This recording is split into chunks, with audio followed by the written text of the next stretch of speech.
आगे बढ़ा और पहले पूर्वी यूरोप के सारे क्षेत्रों को जीत लिया हुआ था हिटलर ने।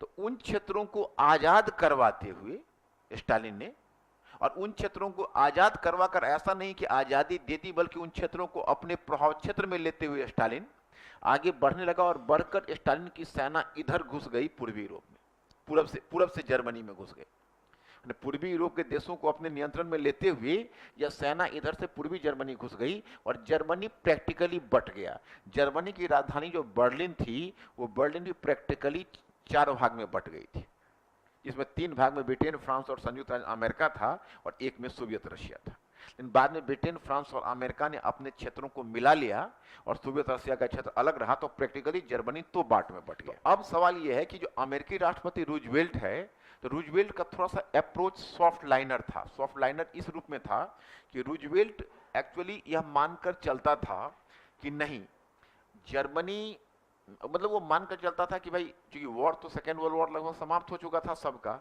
केवल अमेरिका और जापान का वॉर चल रहा था। बाकी तो जर्मनी समर्पण कर चुका था, उससे पहले इटली समर्पण कर चुका था, तो जापान और अमेरिका का वॉर चल रहा था। तो अमेरिका चाहता था, क्योंकि जापान ने क्या किया था कि उसने अमेरिका के अगस्त में युद्ध की घोषणा तो की थी, परंतु सोवियत रशिया के अगस्त में युद्ध की घोषणा नहीं की थी। तो सोवियत रशिया का जापान से युद्ध नहीं था, तो सोवियत रशिया खाली हो गया था और अमेरिका उलझा हुआ था जापान के मामले में। तो इसलिए रूजवेल्ट चाहता था कि कहीं ना कहीं सोवियत रूस हमारी सहायता में जापान के अगेंस्ट में उतरे, और सोवियत रशिया उस समय अवॉइड कर रहा था। तो रूजवेल्ट थोड़ा सा सोवियत रूस के प्रति सॉफ्ट था कि थोड़ा इसके प्रति सॉफ्ट रहेंगे तो वॉर में हमारी तरफ से आ जाएगा। और जो ब्रिटेन का प्रधानमंत्री चर्चिल था, वो बहुत गुस्सा खा रहा था, उग्र हो रहा था, क्योंकि उसको बेचैनी हो रही थी। उसको लग रहा था कि भाई आप करना क्या चाहते हो, आपने पूरे पूर्वी यूरोप के देशों को अपने प्रभाव क्षेत्र में ले लिया, ये शीत युद्ध का एक बड़ा कारण बना। तो आप वहां पर क्या करना चाहते हो, आपका प्लान क्या है? और स्टाइन कुछ बोलता नहीं था, बोलता था हम चुनाव कराएंगे, हम चुनाव कराओ के भविष्य पर निर्णय लेंगे। ब्रिटेन कहता था कि भाई चुनाव कराएंगे तो कराइए आप, उसको कहां आपने अपने अंतर्गत रखा हुआ है, आपका प्लान क्या है, प्लान बताइए। प्लान कुछ बताता नहीं था, तो ब्रिटिश प्रधानमंत्री चर्चिल बहुत बेचैन हुआ। बल्कि इतना तक कि अक्टूबर 1944 में स्टाइन के साथ वो व्यक्तिगत तौर पर एक प्रतिशत समझौता कर लिया, उसको कहते हैं परसेंटेज एग्रीमेंट। वो परसेंटेज एग्रीमेंट में यह था कि कहा कि यूनान में हम 90%, आप 10%, रोमानिया में आप 90%, हम 10%, कुछ क्षेत्र में आप 25%, हम 75%, कुछ में आप 75%, हम 25%, और बाकी क्षेत्र में 50-50। मतलब उसने कहा, एक तरह से चर्चिल ने स्टाइन को लाउड एंड क्लियर मैसेज दिया कि अकेला नहीं खाने देंगे, आपका इंटेंशन हम समझ में आ रहा है, तो आप ऐसा करिए, आप बांट लीजिए हमारे साथ भूभाग को। तो उसको बोलते हैं प्रतिशत समझौता। आप समझ सकते हो कि जो प्रतिशत समझौता वो कर रहा है और भी अटलांटिक चार्टर के बाद कर रहा है, तो यह अपने आप, अटलांटिक चार्टर का नाम सुना है? कितने लोगों ने सुना है? कहां सुन लिए थे? चौक चौराहे पर। क्या है अटलांटिक चार्टर? बोलो बोलो, कोई दिक्कत नहीं। अटलांटिक चार्टर है क्या? नाम सुना है कभी? क्या है? देखो, तुम लोग अगर अटलांटिक चार्टर नहीं बता रहे हो तो हमें आश्चर्य की बात नहीं है। हम तुम लोगों पर क्यों इतना कमान कसते हैं, क्योंकि तुम लोगों को क्वालिफाई कराना है। मैं क्षमा चाहता हूं, कई बार मुझे बहुत टफ होना पड़ता है तुम लोगों के प्रति, क्योंकि अगर ऐसा नहीं होगा तो तुम लोग पढ़ोगे नहीं। और मुझे तो आश्चर्य होता है कि अटलांटिक चार्टर में उन बच्चों से पूछता हूं जिनका पॉलिटिकल साइंस ऑप्शनल है, वो भी नहीं बता पाते। तो हमको नहीं समझ आता ऑप्शनल रखा क्यों हुआ है, क्योंकि अंतर्राष्ट्रीय संबंध पॉलिटिकल साइंस का एक पेपर है और बड़ा स्ट्रॉन्ग पेपर है। और अंतर्राष्ट्रीय संबंध में कोई वेस्टफेलिया की संधि ना समझे, अटलांटिक चार्टर ना समझे, तब तो वो कर ही नहीं सकता काम। और हम जो तुम्हारे ऊपर कमान कसते हैं सिर्फ इसलिए नहीं कि मामला केवल वर्ल्ड हिस्ट्री का। वर्ल्ड हिस्ट्री में तो क्वेश्चन नहीं लिख पाओगे, 125 मार्क्स के यहाँ तुम्हारे स्टेक पर है, और बाकी विषयों में जो कुछ तुमको हेल्प मिलेगा वो हेल्प मिलना भी बंद हो जाए। इसलिए हम तुम लोगों पर थोड़ा सा दबाव कसते हैं, तुम लोग इस दबाव को बर्दाश्त करो और फॉलो करो, क्योंकि अब कोई कंसर्न टीचर और स्टूडेंट्स के बीच रह नहीं गया है। तो जो भी कंसर्न हमारे तुम्हारे प्रति है, इसलिए मैं तुम्हारे प्रति टफ हूं। और कंसर्न ना रहे तो सिलेबस समाप्त करके भाग जाऊं, क्योंकि मैं चाहता हूं कि रियल में तुम्हें मिले। और तुम लोग चारों तरफ सब कर रहे हैं, हिंदी माध्यम के बच्चों को रिजल्ट नहीं हो रहा है, तो आप क्या कर रहे हो उसके लिए? रिजल्ट तो होगा, दोहरा हुआ होगा। इंग्लिश माध्यम के बच्चों से कम है ये? क्यों कम रहेंगे? बहुत अच्छा लिखेंगे। माध्यम क्या होता है? भोजपुरी में लिखोगे तो भी आपको मार्क्स देगा, पहले आता रहेगा तभी तो। इंग्लिश मीडियम के लड़के इंजीनियरिंग मेडिकल से होते हैं, वो सब मेहनत अपनी यूनिवर्सिटी डेज में करते हैं, उनका दिमाग चालू हालत में होता है। तो अपने दिमाग को चालू हालत में ले आओ, तुम्हारा भी सिलेक्शन होगा। ऐसा थोड़ा है इंग्लिश मीडियम के बच्चों को, ये सब भ्रम है, इस सब में मत पढ़ो। अटलांटिक चार्टर में क्या हुआ कि जुलाई 1945 में एक और भी इसमें उपकथा है। जैसे जब रसिया और अमेरिका में जब जिस समय लड़ाई चल रही होगी, तो ब्रिटेन और अमेरिका में भी एक साइलेंट वॉर चल रहा होगा, क्योंकि ब्रिटेन एक लूजिंग पावर होगा, अमेरिका एक गेनिंग पावर होगा। समझ रहे हो? तो अभी वॉर में अभी आया नहीं, अमेरिका आएगा वॉर में 7 दिसंबर 1941 को, जब जापान पर्ल हार्बर पर अटैक करेगा। और ब्रिटिश प्रधानमंत्री चर्चिल बार बार जब जापान पर्ल हार्बर पर अटैक करेगा, और ब्रिटिश प्रधान चालू हालत में होता है। तो अपने दिमाग को चालू हालत में ले आओ, तुम्हारा भी सिलेक्शन होगा। ऐसा थोड़ा है टेक पर है। और बाकी विषयों में जो कुछ तुमको हेल्प मिलेगा, वो हेल्प मिलना भी बंद हो जाए। इसलिए हम तुम लोगों पर थोड़ा सा दबाव कसते हैं, तुम लोग इस दबाव को बर्दाश्त करो और फॉलो करो, क्योंकि अब कोई कंसर्न टीचर और स्टूडेंट्स के बीच रह नहीं गया है। तो जो भी कंसर्न हमारे तुम्हारे प्रति है, इसलिए मैं तुम्हारे प्रति टफ हूं। और कंसर्न ना रहे तो सिलेबस समाप्त करके भाग जाऊं, क्योंकि मैं चाहता हूं कि रियल में तुम्हें मिले। और तुम लोग चारों तरफ सब कर रहे हैं, हिंदी माध्यम के बच्चों को रिजल्ट नहीं हो रहा है, तो आप क्या कर रहे हो उसके लिए? रिजल्ट तो होगा, दौरा हुआ होगा। इंग्लिश माध्यम के बच्चों से कम है ये, क्यों कम रहेंगे? बहुत अच्छा लिखेंगे। माध्यम क्या होता है? भोजपुरी में लिखोगे तो भी आपको मार्क्स देगा। पहले आता रहेगा तभी तो। इंग्लिश मीडियम के लड़के इंजीनियरिंग मेडिकल से होते हैं, वो सब मेहनत अपनी यूनिवर्सिटी डेज में करते हैं, उनका दिमाग चालू हालत में होता है। तो अपने दिमाग को चालू हालत में ले आओ, तुम्हारा भी सिलेक्शन होगा। ऐसा थोड़ा है इंग्लिश मीडियम के बच्चों को, ये सब भ्रम है, इस सब में मत पढ़ो। तो अटलांटिक चार्टर में क्या हुआ कि जुलाई 1945 में एक और भी इसमें उपकथा है। जैसे जब रसिया और अमेरिका में जब जिस समय लड़ाई चल रही होगी, तो ब्रिटेन और अमेरिका में भी एक साइलेंट वॉर चल रहा होगा, क्योंकि ब्रिटेन एक लूजिंग पावर होगा, अमेरिका एक गेनिंग पावर होगा। समझ रहे हो? तो अभी वॉर में अभी आया नहीं, अमेरिका आएगा वॉर में 7 दिसंबर 1941 को, जब जापान पर्ल हार्बर पर अटैक करेगा। और ब्रिटिश प्रधानमंत्री चर्चिल बार बार रूजवेल्ट को कह रहा है, president come to help us. और अमेरिकन प्रेसिडेंट कह रहा है कि no prime minister, just wait, I see. अब यही सिचुएशन है, उसी में प्रेसिडेंट ने, रूजवेल्ट ने उसको बुलाया कि चर्चिल को कि आप आइए पहले।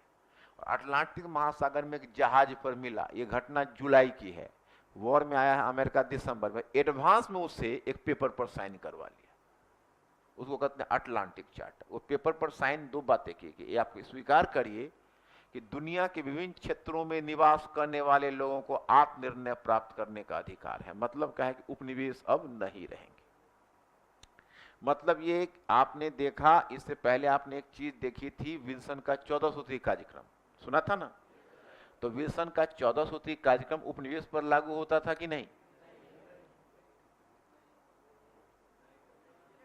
क्या बोला था उपनिवेश के बारे में विल्सन? कहा कि उपनिवेश पर लागू नहीं होता है। अटलांटिक चार्टर में अमेरिकी राष्ट्रपति रूजवेल्ट ने स्पष्ट कर दिया कि दुनिया के विविध क्षेत्रों में निवास करने वाले जो लोग हैं, वो निवास करने वाले लोगों को आत्मनिर्णय का अधिकार मिलेगा।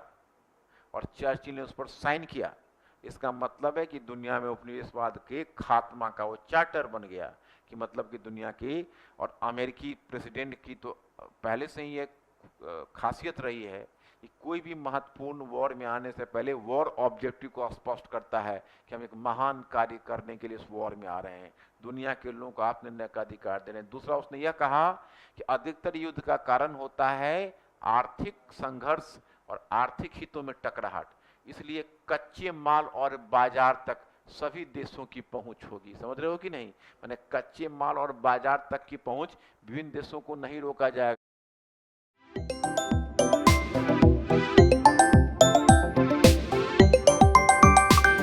मतलब अमेरिका कहीं ना कहीं अपने बाजार का रास्ता तैयार कर रहा है, क्योंकि दुनिया के बाजार पर जो 3 साम्राज्यवादी शक्तियों ने कब्जा किया हुआ था, ब्रिटेन, फ्रांस और हॉलैंड, और इसके अलावा अन्य यूरोपीय देश, अमेरिका को खुला बाजार नहीं मिल पा रहा था। तो अमेरिका यहाँ पर डबल गेम खेल रहा है। देख रहे हो कि